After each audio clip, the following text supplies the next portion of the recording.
زوجها وبث منهما رجالا كثيرا ونساء واتقوا الله الذي تساءلون به والأرحام إن الله كان عليكم رقيبا يا أيها الذين آمنوا اتقوا الله وقولوا قولا سديدا يصلح لكم أعمالكم ويغفر لكم ذنوبكم ومن يطع الله ورسوله فقد فاز فوزا عظيما اللهم صل على محمد وعلى آل محمد كما صليت على إبراهيم وعلى آل إبراهيم إنك حميد مجيد اللهم بارك على محمد وعلى آل محمد كما باركت على إبراهيم وعلى آل إبراهيم إنك حميد مجيد أما بعد فإن خير الحديث كتاب الله وخير الهدي هدي محمد صلى الله عليه وآله وسلم وشر الأمور محدثاتها وكل محدثة بدعة وكل بدعة ضلالة وكل ضلالة في النار أعوذ بالله السميع العليم من الشيطان الرجيم من همزه ونفخه ونفثه بسم الله الرحمن الرحيم وإذا قيل لهم آمنوا كما آمن الناس قالوا ونؤمن كما آمن السفهاء ألا إنهم هم السفهاء ولكن لا يعلمون وإذا لقوا الذين آمنوا قالوا آمنا وإذا خلوا إلى شياطينهم قالوا إنا معكم إنما نحن مستهزئون الله يستهزئ بهم ويمدهم في طغيانهم يعمهون أولئك الذين اشتروا الضلالة بالهدى فما ربحت تجارتهم وما كانوا مهتدين اللهم إنا نسألك علما نافعا ورزقا طيبا وعملا متقبلا اللهم انفعنا بما علمتنا وعلمنا ما ينفعنا وزدنا علما رب اشرح لي صدري ويسر لي أمري واحلل عقدة من لساني يفقهوا قولي تمام قسم کی حمد و ثنا بزرگی بڑائی کبریائی یکتائی اور بادشاہی اور ہر قسم کے تسبیحات تحمیدات تمجیدات تہلیلات اور تکبیرات اور ہر قسم کی بڑائی اور ہر قسم کی شان و شوکت صرف اور صرف اللہ احکم الحاکمین کی ذات کے لیے لائق اور زیبا ہے جو اکیلا ہی اس کل کائنات کا خالق مالک رازق اور پوری کائنات کا اکیلا ہی معبود ہے اس لیے کہ اس کائنات میں اگر اس کے ساتھ کوئی اور بھی الہ اور معبود ہوتا تو اس کائنات میں فساد برپا ہو جاتا کہ جس طرح اللہ تعالیٰ نے قرآن مجید میں بیان فرمایا لَوْ كَانَ فِيهِمَا آلِهَةٌ إِلَّا اللَّهُ لَفَسَدَتَا اگر اللہ کے ساتھ کوئی اور الہ بھی ہوتا تو اس کائنات کا نظام کبھی بھی اتنا مربوط اتنا منظم اتنا مستحکم اور اتنا شاندار طریقے سے کبھی چل ہی نہیں سکتا ہمیشہ فساد ہی رہتا اس لیے اس کائنات کے نظام کے درست چلانے میں بھی ایک الہ ہی چلا سکتا ہے دو الہ نہیں چلا سکتا اس لیے کہ ہر ایک الہ پھر اپنی اپنی حکم منوانے کی کوشش کرے گا تو یقیناً وہاں خرابی واقع ہوگی اللہ تعالیٰ نے ہماری عقل کے مطابق ہمیں سمجھانے کی کوشش کی ہے کہ بندے میرے سمجھ جائیں کہ اس کائنات میں دو الہ چل ہی نہیں سکتے ایک علاقے میں دو بادشاہ نہیں چل سکتے چل سکتے ہیں گھر میں اور ایک گھر میں دو بندوں کا آرڈر نہیں چل سکتا یا باپ کا چلے گا یا بیٹے کا چلے گا لہذا باپ ہی کا چلے گا نہ کہ بیٹے کا چلے گا تو اس لیے اس کائنات کا نظام چلانے کے لیے بھی ضروری ہے کہ الہ ایک ہونا چاہیے جب کائنات ساری کا نظام چلانے والا ایک اللہ ہے تو پھر عبادت کے لائق بھی ایک ہی ذات ہے اور جملہ عبادات کی جتنی اقسام ہیں قولی ہوں فعلی ہوں بدنی ہوں قلبی ہوں تمام کی تمام عبادات صرف اور صرف اللہ کے لیے روا ہے اللہ کے علاوہ کسی کے لیے روا نہیں بے شمار بے حد و صاحب درود و سلام امام الانبیاء خاتم الانبیاء سید الاولین والآخرین امام کل کائنات رحمت للعالمین شفیع المذنبین جناب محمد رسول اللہ صلی اللہ علیہ وآلہ وسلم کی ذات اقدس پر، آپ کی آل پر، آپ کی ازواج پر، آپ کے خلفاء پر اور آپ کے جمیع اصحاب رسول صلی اللہ علیہ وسلم پر رحمتوں اور برکتوں کی ڈھیروں دعائیں گزرے ہوئے اہل ایمان کے لیے، موجودہ اہل ایمان کے لیے اور قیامت تک آنے والے اہل ایمان کے لیے اللہ سے رحمت کے سوال اور بھیک مانگتے ہیں۔ اللہ سب پر اپنی رحمتوں کا نزول فرمائے، اللہ ہمارے دلوں میں اہل ایمان کی محبت پیدا فرمائے، اللہ ہمارے دلوں سے اہل ایمان کا بغض نکال، اللہ ہمارے دلوں کو ہمارے اہل ایمان کے بارے میں صاف کر دے، اللہ ہمارے دلوں کی تطہیر کر دے۔ اللہ اس دل کو جب قیامت کے دن اللہ کے حضور پیش ہو کہ ایسا دن کہ یوم لا ینفع مال ولا بنون الا من اتى اللہ بقلب سلیم، جس دن نہ مال کام آئے گا نہ بیٹے کام آئیں گے، قلب سلیم کام آئے گا، سلیم دل جس میں کوئی داغ دبا نہ ہو، کوئی میل کچیل نہ ہو، اس میں شرک کی بیماری نہ ہو، اس میں بدعات کی بیماری نہ ہو، اس میں خرافات کی بیماری نہ ہو، اس میں اہل ایمان کے لیے بغض اور عداوت نہ ہو، کسی کے لیے کینہ اس کے اندر موجود نہ ہو۔ اللہ ہمارے دل کو ایسا بنا۔ بات ساری دل کی ہے۔ نبی کریم صلی اللہ علیہ وسلم نے کہ جسم میں ایک گوشت کا لوتھڑا ہے، ایک ٹکڑا ہے، وہ درست ہو جائے تو سارا جسم درست ہو جاتا ہے، اگر وہ خراب ہو جائے تو سارا جسم خراب ہو جاتا ہے۔ اور یقین مانیے دنیا کی زندگی کا دار و مدار بھی اس دل پر ہے اور آخرت کی زندگی کا دار و مدار بھی اس دل پر ہے۔ بدقسمتی ہے ہماری، ہم اس دل پر توجہ نہیں دیتے، ہم ظاہر پر بہت توجہ دیتے ہیں، ظاہر کو بہت دیکھتے ہیں، لیکن ہم نے کبھی اپنے دل کی طرف جھانکا نہیں۔ التقویٰ ہاہنا، التقویٰ ہاہنا، التقویٰ ہاہنا ویشیر الی صدری۔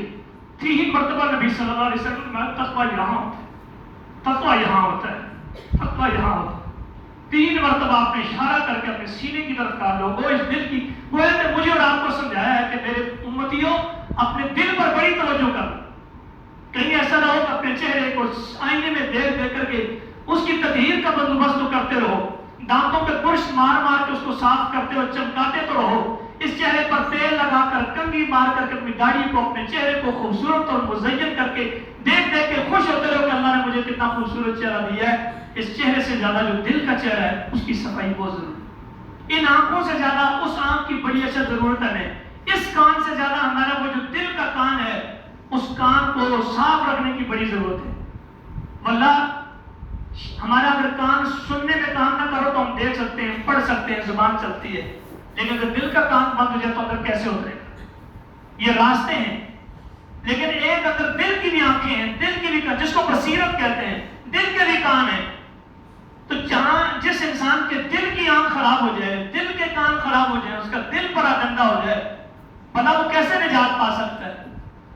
آج بہت بڑا مسئلہ ہمارا یہ ہے، ہمارے دل ان لوگوں کے بارے میں بھی صاف نہیں ہے، ان لوگوں کے بارے میں بھی پاک نہیں ہے، ان لوگوں کے بارے میں ہمارے دلوں کے اندر گندگی اگر آ جائے کہ جو ہمارے دین کی اساس ہے، ہمارے دین کی بنیاد ہے، اولین ایمان والے ہیں، جو اتنے خوشبخت ہیں، اتنے خوشبخت ہیں کہ جو ایمان کی حالت میں پیارے نبی جناب محمد کریم صلی اللہ علیہ وسلم کا چہرہ پر نور دیکھا، کتنے خوش نصیب۔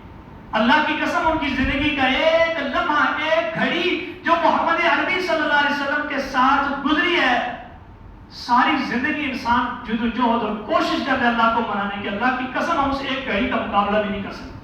جنہوں نے رسول اللہ صلی اللہ علیہ وسلم کے ساتھ وقت گزارا ہے، ایمان کے ساتھ گزارا ہے، آج میری پھر صرف وقت نہیں گزارا، ایسی ایسی بے مثال قربانیاں پیش کی ہیں کہ دنیا دھنگ رہ گئی۔ 30 صحابہ نے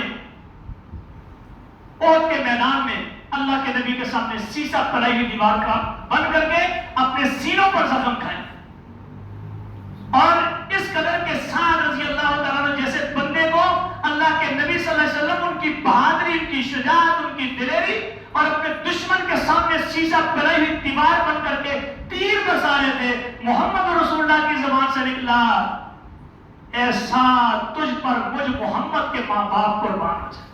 اللہ اکبر، جن کے لیے ہمارے ماں باپ قربان ہو جائیں، اللہ کے رسول، ہم سب کے ماں باپ قربان ہو جائیں، ہماری ازواج قربان ہو جائیں، ہمارے بچے اور ہماری نسل قربان ہو جائے، ہماری عزت اور ہمارا مال آپ کے قدموں پر قربان ہو جائے۔ اللہ کی قسم وہ محمد رسول اللہ جس کے لیے ہم نے اپنی جانیں پیش کرنی، قیامت تک آنے والے اہل ایمان نے اپنی جانوں کے نذرانے پیش کرنے جس محمد رسول اللہ کے قدموں پر، وہ نبی اپنے صحابی کو کہتے ہیں بے ابی انت و امی یا سعد، اے سعد تیر برسا، میرے ماں باپ تجھ پر قربان ہو جائیں۔ یہ بہت بڑا شاندار جملہ ہے، بہت بڑا جملہ، اللہ کی قسم تصور بھی کیا جا سکتا۔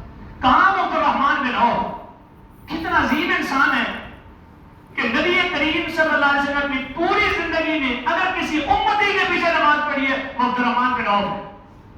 سوچئے نا یہ کتنا بڑا مقام ہے، مصلی رسول پر عبد الرحمن بن عوف کھڑا ہو، اللہ کے نبی پیچھے کھڑے ہو کر کے اپنے امتی کے پیچھے نماز پڑھے۔ کسی امتی کے پیچھے اللہ کے نبی نے نماز نہیں پڑھی، عبد الرحمن بن عوف کو یہ اعزاز حاصل ہے اللہ کے نبی نے آپ کے پیچھے نماز پڑھی۔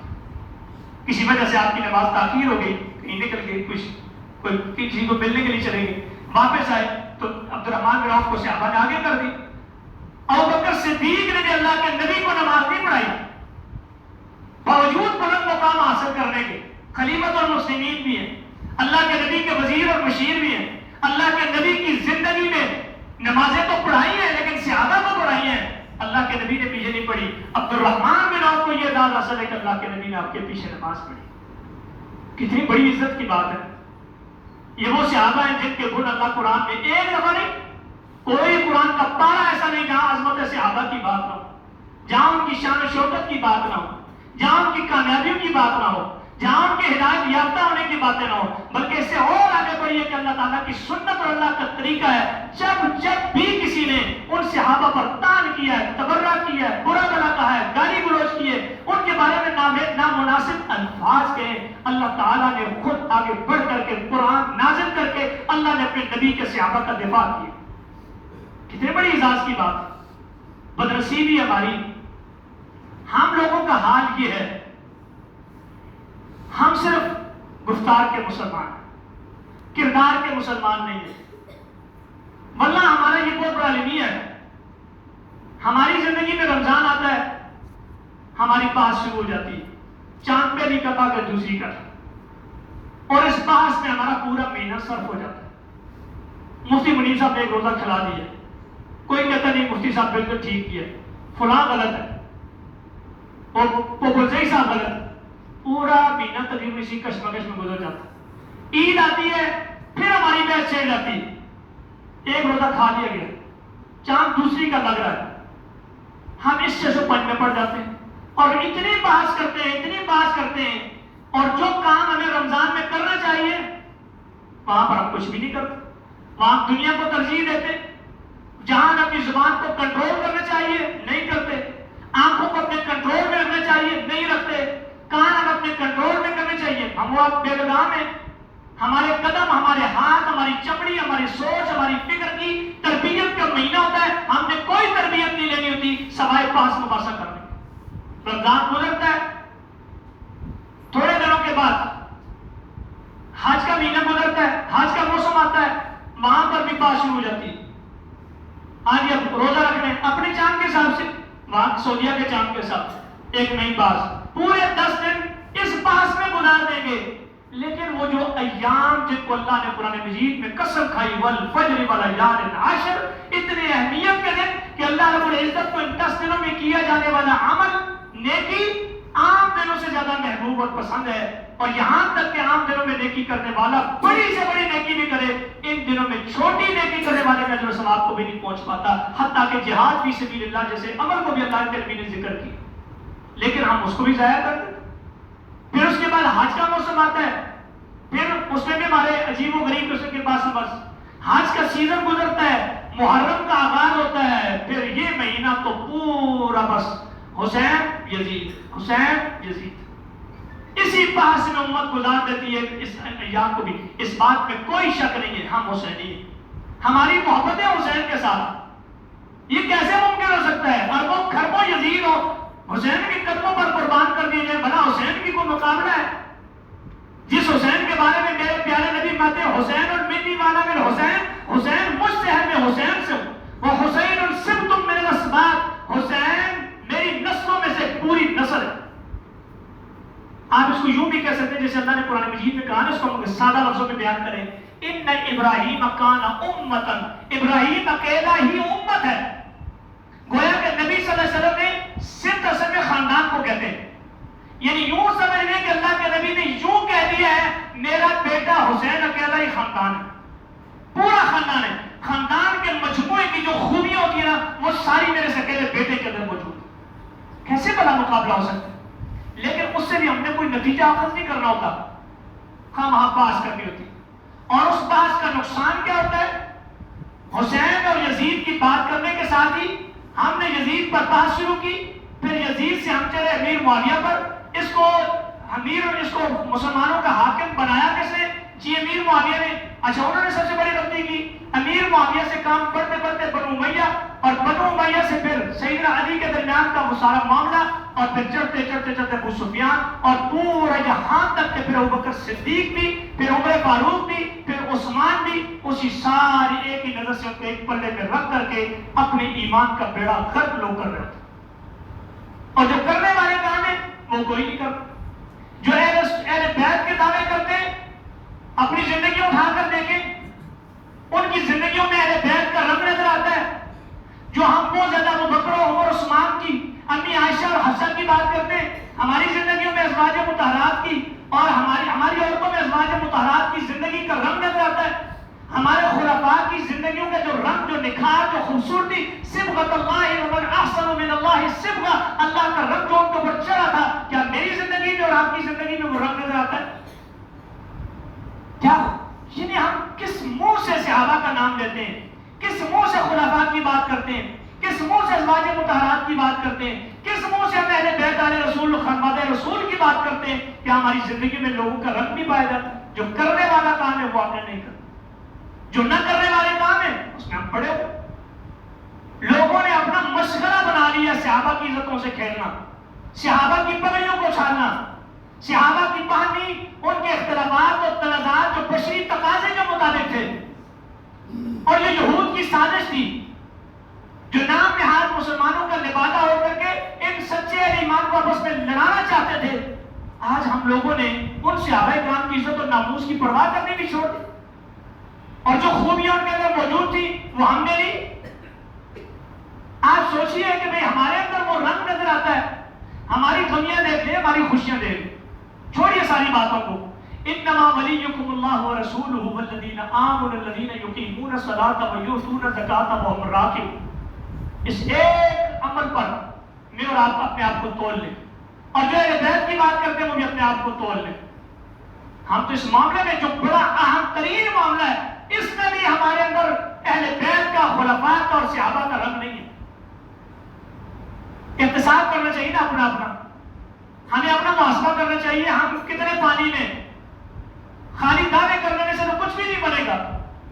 لاکھوں کہیں گے اہل بیت ہمارے, ہم کہیں گے اور خلفاء ہمارے, اہل بیت بھی ہمارے, امام حسن بھی ہمارے, حسین بھی ہمارے, علی بھی ہمارے, ازواج مطہرات بھی ہماری مائیں.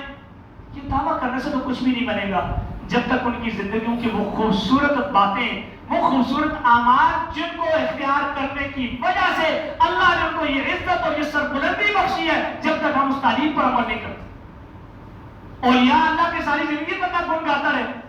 دنیا میں کتنے لوگ آپ کو ملیں گے وہ اللہ کے ولی, اللہ کے ولی, اللہ کے ولی, فلاں اللہ کا ولی, ولیوں سے نیچے ان کی بات ہی نہیں ہوتی, ولیوں کی کرامتیں بیان کرتے, لیکن اپنی زندگیوں میں کچھ تبدیلی نہیں, ان کی زندگی میں اولیاء کی تعلیمات کا کچھ رنگ نظر نہیں آتا. چاہیے تو یہ نا ہمیں اپنے کو رنگ لانا چاہیے. بات تو تب بنے گی جب ہم اللہ کے رنگ میں اپنے آپ کو ویسے رنگیں گے جیسے ابو بکر نے رنگا تھا, جیسے عمر نے رنگا تھا, جیسے عثمان و علی نے رنگا تھا, اہل بیت نے رنگا تھا, اصحاب پیغمبر نے اپنے آپ کو جس رنگ میں رنگا تھا. ہم اپنے آپ کو اس رنگ میں رنگیں گے تو نجات تب ملے گی. خالی دعوے کرنے سے تو کچھ بھی نہیں بنے گا. اور پھر ان صحابہ کو لے کر آج ایک بہت بڑی جنگ کا بازار گرم, قتل و غارت ہے, اور دوبارہ سے وہ پرانا دور واپس لایا جا رہا ہے جب شیعہ سنی آپس میں قتل و غارت کا بازار جب گرم کیا تھا. آج دوبارہ وہ وقت آ رہا ہے اور اس کے لانے کے لیے بین الاقوامی طور پر پوری کوشش کی جا رہی ہے کہ پاکستان کو کمزور کرنے کے لیے سب سے بہترین اور مؤثر ہتھیار کوئی ہے وہ خانہ جنگی ہے. اور وہ خانہ جنگی کس بنیاد پر؟ مذہب اور مسلک کی بنیاد پر شیعہ اور سنی کو لڑا دیا جائے. اور اس کے لیے صرف یہودی سرگرم نہیں ہے, ان کے اعلیٰ کار, ان کے لیے کام کرنے والے پاکستان میں ڈھیروں افراد موجود ہیں جو بڑی بڑی پوسٹوں پر موجود ہیں جن کو مرزائی کہا جاتا ہے. جو قادیانی ہے وہ بڑی پلاننگ کے ساتھ اس ملک کو، اس کی جڑوں کو کھوکھلا کرنے کی کوشش کر، اور ہم ہیں کہ بس اپنے اپنے دعوے لے کر کے ایک دوسرے پر تبرہ بازی، لام تام اور چکر میں پڑے، سوشل میڈیا بھرا پڑا ہے، اسی کام میں سارے لگے ہوئے کہ جو بحث مباحثے کے سوا کچھ ان کو نتیجہ اخذ نہیں ہوگا، کچھ فائدہ اور کچھ ثمرات ان کو حاصل نہیں ہوں گے سوائے اس بات کے کہ مزید انتشار اور اختلاف کی بات ہو۔ اہل ایمان کو چاہیے جو وہ خوبصورت تعلیم صحابہ نے اپنائی اور جس کی وجہ سے اللہ تعالیٰ کو عزت بخشی، ہمیں بھی عزت اسی طریقے سے ملے گی، اور وہ ہے اللہ تعالیٰ کا رب۔ اور اللہ کا رب کیسے چڑھتا ہے؟ قرآن مجید کے ذریعے چڑھتا ہے، اس کو پڑھا جائے، اس کو سمجھا جائے، اس پر عمل کیا جائے، پیغام کو آگے پہنچایا جائے، وہ قرآن کی تبیین اور تشریح، حدیث کو پڑھا جائے، حدیث کو سمجھا جائے، حدیث پر عمل کیا جائے، اور حدیث طیبہ کو آگے لوگوں تک پہنچایا جائے، اور بھرپور اس کے لیے عمل کیا جائے، اپنی ذاتی زندگی کو تبدیل کیا جائے، اپنے گھر کے ماحول کو چینج کیا جائے، اپنے گلی محلے کی سوسائٹی میں کام کیا جائے، بہتری اور اصلاح کی کوشش کی جائے۔ وہ کوئی نہیں کرتا۔ آج ہے قرآن مجید میں اللہ تعالیٰ نے کہا انما ولیکم اللہ ورسولہ والذین آمنوا الذین یقیمون الصلاۃ ویؤتون الزکاۃ وهم راکعون، بے شک تمہارے دوست، تمہارا دوست کون ہے؟ اللہ، اللہ۔ یہ مجھے اور آپ کو خطاب ہے اللہ تعالیٰ کا۔ انما ولیکم، بے شک تمہارا دوست اللہ، اللہ ہے، ورسولہ، اور اس کا رسول ہے، والذین آمنوا، اور وہ لوگ ہیں جو ایمان لائے۔ ہر دور میں آنے والوں کے لیے پچھلے اہل ایمان جو ہے سارے وہ سب ان کے دوست۔ کون وہ اہل ایمان؟ یقیمون الصلاۃ، جو نماز قائم کرتے تھے، ویؤتون الزکاۃ، جو زکات دیتے تھے، وہم راکعون، وہ رکوع کرنے والے تھے، اللہ کے آگے جھکنے والے تھے۔ ہم صرف ایک اس عمل میں اپنے آپ کو، ہم میں سے ہر شخص چیک کر لیں، میں بھی، آپ بھی، ہم کتنے اچھے نمازی ہیں، ہم کتنے نمازی ہیں۔ جمعے کے دن مسجد باہر جاتی ہے، ہفتے کے باقی 7 دنوں میں مسجدوں کی حالت کیا ہے؟ کتنی نمازیں آپ نے اس پورے ہفتے میں پڑھی؟ اپنا ذرا گریبان میں جھانکے، اس پورے ہفتے میں پچھلے جمعے سے لے کر آج تک اپنی نمازوں کا محاسبہ کیجیے۔ آپ نے کتنی نمازیں قائم کی، پڑھی نہیں؟ کتنی نمازیں قائم کی آپ نے؟ اس کی شروط کا خیال رکھا ہے، اس کی حدود کا خیال رکھا ہے، اس کے ارکان و واجبات کا خیال رکھا ہے، اس کو اپنے اول وقت میں پڑھا ہے، باجماعت پڑھا ہے، تکبیر اولیٰ کے ساتھ پڑھا ہے، پہلی صف میں کھڑے کر کے پڑھا ہے، کامل اور صحیح وضو کیا ہے، اچھی طرح آپ نے طہارت حاصل کی ہے، اور آپ کے اندر وہ والا جذبہ پایا گیا ہے کہ جیسا جذبہ محمد رسول اللہ صلی اللہ علیہ وسلم کے اندر تھا کہ اپنی ازواج کے ساتھ موجود ہے، محفل گرم ہے، بات چیت ہو رہی ہے، ازواج مطالعہ سے گپ شپ ہو رہی ہے، اور اچانک حی علی الصلاۃ، حی علی الفلاح کی آواز پہنچتی ہے، ایسے اٹھ کر کے چلے جاتے ہیں جیسے بیویوں کو پہچانتے بھی نہیں۔ ہے ہماری زندگیوں میں ایسا رنگ؟ ہمارے دوست اللہ ہے، ہمارے دوست محمد رسول اللہ ہے، اور ہمارے دوست سابقہ اہل ایمان ہے، اور سب سے پہلے ایمان والے کون ہیں؟ اصحاب پیغمبر والے بیعت۔ جب بات آتی ہے تو ہم یہ باتیں بھی دنیا کرتی ہے بیعت کو کہ دعوے کرنے والے کہ حسین نے نیزوں اور تلواروں کے سائے تلے بھی نماز نہیں چھوڑی، وہاں بھی سجدہ کیا۔ پوچھو آپ نماز پڑھتے؟ بات حسین کی اس تب کرو، تمہیں زیب تب دیتی ہے، تمہارے منہ سے حسین کا نام تب اچھا لگتا ہے جب تمہارا کردار بھی حسین والا ہو۔ میرے اور آپ کے منہ سے ابو بکر عمر عثمان کی بات تب اچھی لگتی ہے جب میرا کردار بھی ابو بکر عمر عثمان والا ہو۔ ہم کردار کو نہیں اپناتے، کسی کی تعریف اتنی کرنی ہے کہ اس آسمان کی بلندیوں تک پہنچا دینا ہے، اور ہم نے کسی اور صحابی کو اتنا گرایا ہے کہ ہم نے اس کو زمین کی پستیوں میں لا کے ڈال دیے۔ ہم کون ہوتے ہیں صحابہ کے منصف اور جج بننے والے؟ ہمارے لیے تو صحابہ کرام اور اہل بیت بھرپور عزت کے قابل، احترام کے قابل، تقریب کے قابل ہیں، اور ہمارے دین کی اساس اور بنیاد وہ ہے۔ جس دن صحابہ جو ہمارے دین کی اساس اور بنیاد ہے، اب اس کو ختم کر دیا گیا، ان کی زندگیوں کو شکوک و شبہات کے سپرد کر دیا گیا، ان کے بارے میں شبہات لوگوں کے دلوں میں ڈال دیا گیا، یقین نہ لیجیے کہ اس اسلام کی عمارت بھی گر جائے گی۔ ہمیشہ جب درخت کو کیڑا لگتا ہے، دیمک لگتی ہے، نیچے سے جڑ سے لگتی ہے، اور جس درخت کو اس کی جڑ کو دیمک لگ جائے پھر وہ درخت سلامت نہیں رہتا۔ یہ اسلام کی سانسیں ہم تک پہنچانے والے، اللہ کے نبی کو دیکھنے والے، اللہ کے نبی کو سننے والے، اللہ کے نبی کی تعلیمات کو اپنے سینوں میں محفوظ کرنے والے، اپنے کاغذ اور قلم کے ساتھ لکھنے والے، وہ لکھ کر کے اپنے شاگردوں تک اپنی زبان سے بھی، اپنے عمل سے بھی اپنے شاگردوں کو وہ اللہ کے نبی کا دین پہنچایا، اور اگلوں نے پھر اگلوں تک، اور بالکل منوہن صحیح سالم شکل میں آج بھی اتنے 100 سال گزرنے کے بعد دین ہمارے پاس محفوظ موجود ہے۔ جن لوگوں نے یہ دین پہنچایا آج ان کی عزتیں محفوظ نہیں۔ جب کہ اہل بیت اور اصحاب پیغمبر نے عملی طور پر کوشش کی ہے، ہم عملی طور پر کچھ نہیں کرتے، ہم باتیں بہت کرتے، بس یہ فرق ہے۔ ہم اگر باتوں کے ساتھ ساتھ، قائل کے ساتھ ساتھ عامل بھی بن جائیں، فاعل بھی بن جائیں، پھر ہماری زندگی میں بھی چینج آئے گا، پھر ہمارا ماحول بھی تبدیل ہوگا، پھر ہمارا ملک بھی ترقی کرے گا، پھر ہمارا ملک مستحکم اور مضبوط بھی ہوگا، ہر اعتبار سے مضبوط ہوگا۔ اس لیے کہ ہم نے ضروری ہے ایمان ہو تو صحابہ جیسا، عمل ہو تو صحابہ جیسا، اطاعت ہو تو صحابہ جیسی۔ ابوبکر صدیق اللہ کے نبی کی مجلس میں موجود ہے، ہم نے اپنے آپ کو پرکھنا ہے، یہ کسوٹی ہے، یہ معیار ہے ہمارے لیے۔ اللہ کے نبی پوچھتے ہیں آج کے دن تم میں سے کون ہے جو روزے کی حالت میں؟ کون کھڑا ہوا تھا؟ صحیح مسلم کے حدیث، سیدنا ابوبکر صدیق کھڑے، اللہ کے نبی روزے کی حالت۔ فرمایا آج کے دن تم میں سے کس نے مسکین کو کھانا کھلایا؟ سیدنا صدیق کے پر کھڑے ہوئے، اللہ کے نبی میں نے یہ عمل بیان کیا ہے۔ اللہ کے نبی پھر پوچھتے ہیں کون ہے تم میں سے جس نے آج کسی بیمار کی بیمار پرسی کی ہے؟ صدیق کے پر کھڑے ہوتے، اللہ کے نبی میں نے یہ کام بیان کیا۔ پھر آپ چوتھا سوال کرتے ہیں کون ہے تم میں سے آج جس نے کسی اپنے مسلمان بھائی کی نماز جنازہ پڑھی ہے؟ صدیق کے پر پھر کھڑے ہوتے، اللہ کے نبی میں نے کیے۔ فرمایا جس نے آج کے دن میں یہ 4 کام کیے اس کو جنت میں جانے سے کوئی چیز روک نہیں سکتی۔ ہم بھی یہ کام کرتے ہیں؟ نہیں۔ ہمارا طرز عمل کیا ہوتا ہے؟ روزے تو ہم نصیب سے رمضان آ جائے تو تب بھی پوچھتے ہیں جی آج کل کوئی طبیعت میری ٹھیک نہیں رہتی تو روزہ میرے لیے کوئی چھوٹ ہے، روزہ رکھوں کہ نہ رکھوں؟ تو یہ سوال مولوی سے پوچھنے والا ہے، یہ سوال اپنے اندر سے پوچھئے۔ آپ کا جسم ہے، آپ اپنی بیماری کا پتہ ہے، آپ کی کنڈیشن کیا ہے، اللہ سے ڈرتے ہوئے ایمان کی چھتری تلے رہ کر کے اپنا فیصلہ آپ خود کیجئے کہ میں روزہ رکھ سکتا ہوں کہ نہیں رکھ سکتا۔ قربانی کی باری آتی ہے، قاری صاحب تقریباً 50-60 ہزار روپے قرضہ ہے، میں قربانی کروں کہ نہ کروں؟ ہم سے پوچھتے ہیں آپ کو نہیں پتا کہ آپ قربانی کر سکتے ہیں کہ نہیں کر سکتے؟ 50-60 ہزار روپے آپ پر قرضہ ہے، اور اتنے میں آپ کے گھر کا کوئی تھوڑا بہت توڑ پھوڑ کرا کے کچن کا کوئی کام کرنا ہو، لاکھ روپے بھی پکڑ لیں گے آپ، پھر آپ کو 50-60 ہزار روپے قرضے کا کوئی نظر نہیں آئے گا۔ اللہ ہی تمہیں نظر آتا ہے۔ جب قربانی کی باری آتی ہے تو ہیلے بہانے شروع کر لیتے، پھر 15,000 روپے قرضہ پکڑ نہیں سکتے، اس کو اتارنے کا جذبہ موجود نہیں ہوتا۔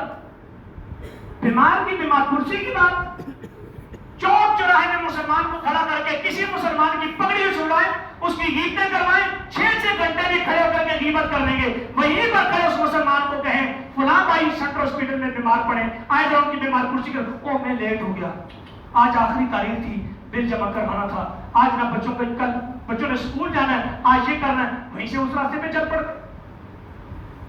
اصل میں ہم شر کی چابی بن گئے، خیر کے تالے بن گئے۔ یہ بات یاد رکھیے، ہم خیر کا تالا بن چکے ہیں، شر کی چابی بن چکے ہیں، جبکہ ہمیں ہونا کیا چاہیے؟ خیر کی چابی ہونا چاہیے اور شر کا تالا ہونا چاہیے۔ اہل ایمان کی یہ صفت ہونی چاہیے، ہمیشہ خیر کے دروازے کھولتا چلا جائے، شر کے دروازوں کو بند کرتا چلا جائے۔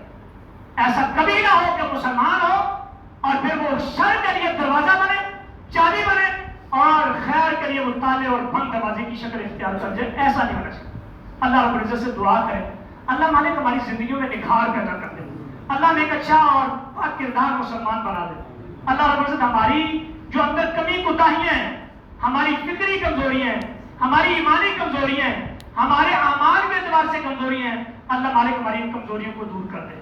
اللہ تعالیٰ ہمارے دلوں میں اپنی اور اپنے پیارے حبیب صلی اللہ علیہ وسلم کی محبت پیدا کر دے، اور اللہ تعالیٰ اپنے حبیب کے سارے پیاروں کی محبت پیدا کر دے۔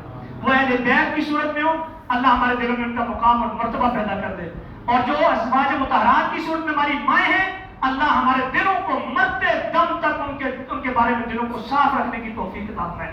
خلفائے راشدین ہوں، عشرہ مبشرہ ہوں، اصحاب پیغمبر سارے کے سارے اور گزرے ہوئے تمام اہل ایمان کے بارے میں اللہ رب العزت نے یہ توفیق بخشے کہ ہم ان کے بارے میں اپنے دلوں کے اندر اچھا گمان رکھنے والے انسان بن جائیں، بدگمانیوں کو جگہ دینے والے نہ بنے۔ اللہ رب العزت نے ہمیں بڑی بہترین تعلیم دی ہے۔ فقراء کا ذکر اللہ تعالیٰ نے قرآن مجید میں کیا، انصار صحابہ کی خوبی کا ذکر اللہ نے قرآن مجید میں کیا، اور وہ خوبی کیا ہے؟ وَيُؤْثِرُونَ عَلَىٰ أَنفُسِهِمْ وَلَوْ كَانَ بِهِمْ خَصَاصَةٌ۔ اور یہ آیت میرے لیے اور آپ کے لیے آج کے دور میں اس پر عمل کرنا بہت ضروری ہے اور بڑا مشکل بھی ہے، بڑا مشکل ہے۔ آج ہم اس دور میں جی رہے ہیں کہ ہم میں سے ہر شخص اپنے پیٹ کی فکر کرتا ہے، میرا کیا بنے گا، جبکہ صحابہ کرام کیا کرتے تھے؟ وَيُؤْثِرُونَ عَلَىٰ أَنفُسِهِمْ، وہ اپنی ذاتوں پر اپنے نفوس پر دوسروں کو ترجیح دیتے تھے۔ وَلَوْ كَانَ بِهِمْ خَصَاصَةٌ، اگرچہ ان کی ذاتی ضرورت بہت زیادہ ہوتی تھی۔ اور یہ واقعہ آپ نے اسکول کی کتابوں میں پڑھا ہوا ہے۔ اس آیت کے ضمن میں جو حدیث آتی ہے کہ نبی کریم صلی اللہ علیہ وسلم کے مہمان آئے، صحابی آئے اور اپنے گھر میں لے گئے، اور ان کے گھر میں صرف بچوں کے لیے کھانا تھا، میاں بیوی کے لیے بھی نہیں۔ اس سے بڑی بھی نہیں کہ کوئی مثال ہو سکتی ہے؟ کیا ہماری زندگی میں ایسا رنگ ہے؟ ہم دروازہ نہیں کھولتے ہمارے دروازے پر کوئی سائل آ جائے۔ ہماری تو یہ بھی کوشش ہوتی ہے کوئی مہمان بھی ہمارے دروازے پر نہ آئے۔ ہمارے گھر میں مہمان آ جائے تو ہم پہلے پوچھتے ہیں ٹھنڈا ہے یا گرم۔ پوچھنے کی کیا ضرورت ہے؟ آپ کے گھر میں جو دستیاب ہے اپنے مہمان کے سامنے پیش کر دیں، پوچھنے کی کوئی ضرورت نہیں ہے کہ ٹھنڈا دینا ہے کہ گرم دینا ہے۔ ابراہیم علیہ السلام کے پاس مہمان آئے تھے، پوچھا تھا بکرے کا گوشت لاؤں کہ بڑے کا لاؤں؟ آپ کھانا کھائیں گے کہ نہیں کھائیں گے؟ یہ نہیں پوچھنا چاہیے۔ جو آپ کے گھر میں دستیاب ہے، کھانے کا وقت ہے، آپ کھانا لا کر رکھ دیں، اسے کھانا ہے تو کھا لے گا، نہیں کھانا کہہ دے گا جی میں کھانا نہیں کھانا۔ یہ پوچھنے والے طریقہ انبیاء کا نہیں ہے، یہ ہمارا بنایا ہوا طریقہ ہے۔ چونکہ ہم زیادہ مہذب بننے کی کوشش کرتے ہیں، جو جتنی بڑی کوٹھی میں رہتا ہے اتنا بڑا مہذب بننے کی کوشش کرتا ہے، ایسا نہیں ہے۔ جو دستیاب ہے پیش کریں، تکلف نہ کریں، تصنع بھی نہ کریں، بناوٹ بھی نہ کریں۔ دال پکی آپ لا کر اپنے مہمان کے سامنے پیش کر دیں، آپ کے پاس دستیاب ہو۔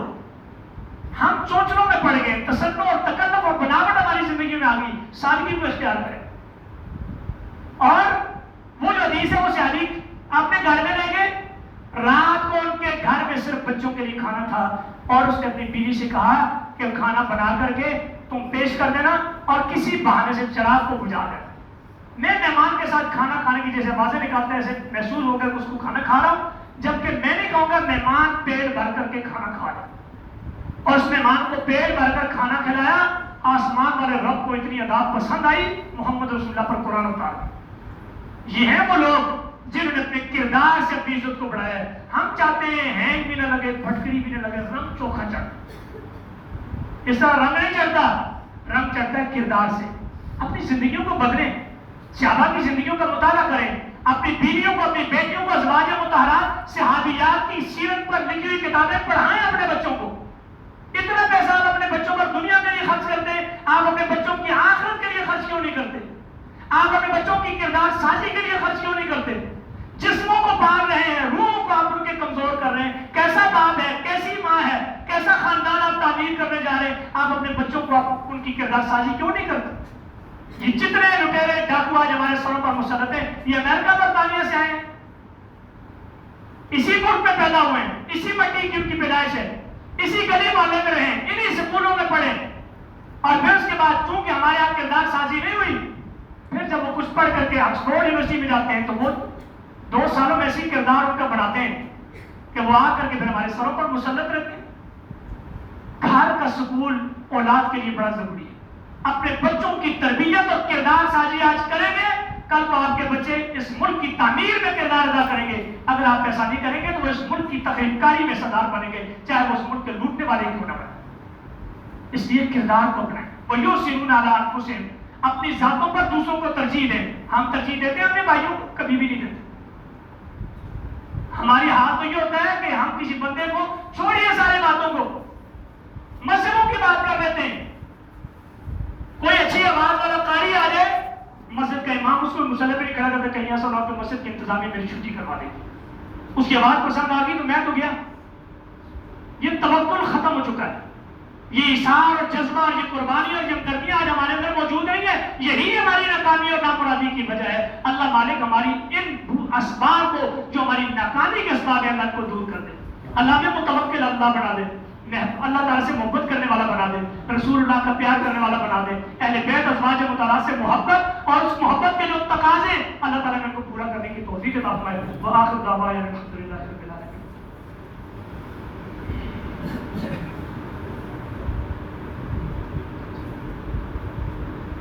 إن الحمد لله نحمده ونستعينه ونستغفره ونعوذ بالله من شرور أنفسنا ومن سيئات أعمالنا من يهده الله فلا مضل له ومن يضلل فلا هادي له وأشهد أن لا إله إلا الله وحده لا شريك له وأشهد أن محمدا عبده ورسوله أما بعد فإن خير الحديث كتاب الله وخير الهدي هدي محمد صلى الله عليه وآله وسلم وشر الأمور محدثاتها وكل محدثة بدعة وكل بدعة ضلالة وكل ضلالة في النار۔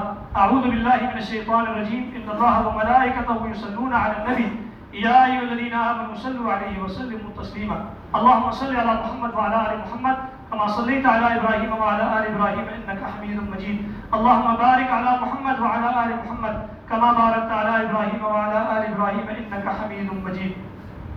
آج کا جہاں پر دیگر صحابہ کرام خصوصاً امیر معاویہ رضی اللہ تعالیٰ عنہ کے حوالے سے لوگ جس کشمکش میں مبتلا ہیں اور لوگوں کو جس طریقے سے ان کی ذات اور ان کی کردار کے حوالے سے اور ان کی یعنی کہ حاکمیت کے حوالے سے جو انہوں نے اپنے مسلمانوں پر بحثیت حاکم کرے ہیں بہت زیادہ شکوک و شبہات پیدا کرنے کی کوشش کی جا رہی ہے، تو وہیں پر ایک اور صحابی ہیں جن سے نبی کریم صلی اللہ علیہ وسلم کی احادیث طیبہ کا ایک بڑا ذخیرہ ہم تک پہنچا ہے، بڑا ذخیرہ ہمارے دین کا، جس شخصیت پر کھڑا ہے، جن کو امیر المومنین فی الحدیث کہہ سکتے ہیں، امام فی الحدیث کہہ سکتے ہیں، استاد فی الحدیث کہہ سکتے ہیں، جنہوں نے رسول اللہ صلی اللہ علیہ وسلم کی احادیث طیبہ کو محفوظ کیا کہ اللہ کے نبی نے ایک چادر کہا کہ کوئی ہے چادر بچھانے والا، ابو ہریرہ نے چادر بچھائی، پھر آپ نے اس چادر کو سمیٹا، کہا ابو ہریرہ اٹھاؤ اپنے سینے سے لگاؤ، ابو ہریرہ نے اپنے سینے سے لگائی۔ ابو ہریرہ کہتے ہیں اس دن کے بعد میں اللہ کے نبی کی جو بات سنتا تھا میں کبھی بھولتا ہی نہیں تھا، یہ معجزہ رسول ہے۔ سیدنا ابو ہریرہ رضی اللہ تعالیٰ عنہ کے بارے میں انتہائی شکوک و شبہات پیدا کرنے کی کوشش کی جاتی ہے، اور جی 2 سال 3 سال کا اللہ کے نبی کے ساتھ گزارا، حدیثیں لکھتے تھے، فلاں تھے، نعوذ باللہ گھاریت تک اور تبرہ تک ان کی ذات پر کیا جانا شروع کیا جا چکا ہے۔ اللہ کی لعنت ہو ایسے لوگوں پر جو نبی کریم صلی اللہ علیہ وسلم کے اہل بیت اور اصحاب پر تبرہ اور لعن تان کرتے ہیں یا ان کو ایذا پہنچاتے ہیں۔ سیدنا ابو ہریرہ رضی اللہ عنہ کے بارے میں صحیح مسلم کی حدیث ہے، کتنا عظیم انسان ہے، اس سے ہم نے اندازہ لگانا ہے کہ مومن کون ہے اور دوسرا کون ہے۔ اللہ کے نبی صلی اللہ علیہ وسلم کے صحابی ابو ہریرہ خود فرماتے ہیں کہ میں اللہ کے نبی صلی اللہ علیہ وسلم کے پاس آیا اور نبی کریم صلی اللہ علیہ وسلم کو اپنی والدہ کی پہلے آئے تھے، کہا دعا کرے اللہ میری ماں کو ہدایت دے دے، بڑا سمجھاتا ہوں، بڑا قائل کرتا ہوں، اللہ کے نبی قائل نہیں ہوئی، آپ دعا کر دیں اللہ میری ماں کو ہدایت دے دے۔ اللہ کے نبی نے دعا کی، ابو ہریرہ کہتے ہیں میں چیک کرتا ہوں اللہ کے نبی کی دعا پہلے قبول ہوتی ہے یا میں گھر پہلے پہنچتا ہوں۔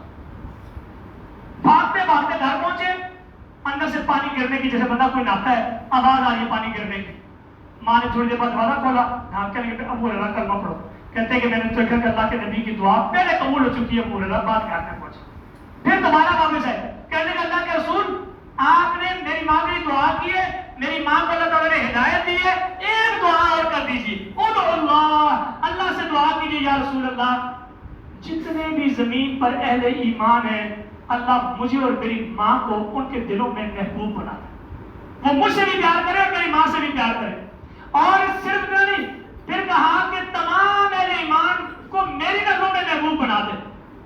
اللہ کے نبی نے اللہ تعالیٰ سے دعا کی اے اللہ ابو ہریرہ اور اس کی ماں کی محبت اہل ایمان کے دلوں میں ڈال دے اور تمام مومنوں کو ابو ہریرہ کے دلوں میں محبوب بنا دے۔ ابو ہریرہ کہتے ہیں اس کے بعد کوئی میری زندگی کا ایسا دن نہیں گزرا، جتنے بھی اہل ایمان ہیں ان سب کے بارے میں میرا دل ہمیشہ محبت سے لبریز اور بھرا ہی رہا۔ یہ ہے اہل ایمان، جو مومن ہوگا وہ ابو ہریرہ سے محبت کرے گا، چونکہ اللہ کے نبی کی دعا ہے، اور جو ابو ہریرہ سے پیار نہیں کرے گا، ابو ہریرہ سے محبت نہیں کرے گا، یقیناً پھر وہ اپنا فیصلہ خود ہی کر لے وہ اس حدیث کے مطابق کیا ہے۔ اللہ مالک تمام لوگوں کو جتنے بھی اہل اللہ اور اللہ کے ولی ہیں اہل ایمان ہیں اللہ کی محبت ہمیں عطا فرمائے اور ہمیں ہمیشہ اللہ یہ دعا مانگنے کی توفیق دیتا رہے، ربنا اغفر لنا ولاخواننا الذين سبقونا بالایمان ولا تجعل في قلوبنا غلا للذين آمنوا ربنا انك رؤوف رحیم۔ اے ہمارے رب ہم سے پہلے جتنے لوگ ایمان میں سبقت لے گئے ان سب کی بخشش کر، اور پھر ان کے کے بارے میں ہمارے دلوں میں کوئی کینہ پیدا نہ کر دینا. ربنا اے ہمارے رب انک رؤوف الرحیم، بے شک تو شفقت کرنے والا نہایت رحم کرنے والا ہے. ہمارے دلوں میں ان کے لیے رحمت، مودت، رحمت، پیار اور الفت پیدا کر دینا. ان کے بارے میں ہمارے دلوں کو پراگندہ ہونے سے بچانا. سبحان ربک رب العزت عما یصفون وسلام علی المرسلین والحمد للہ رب العالمین.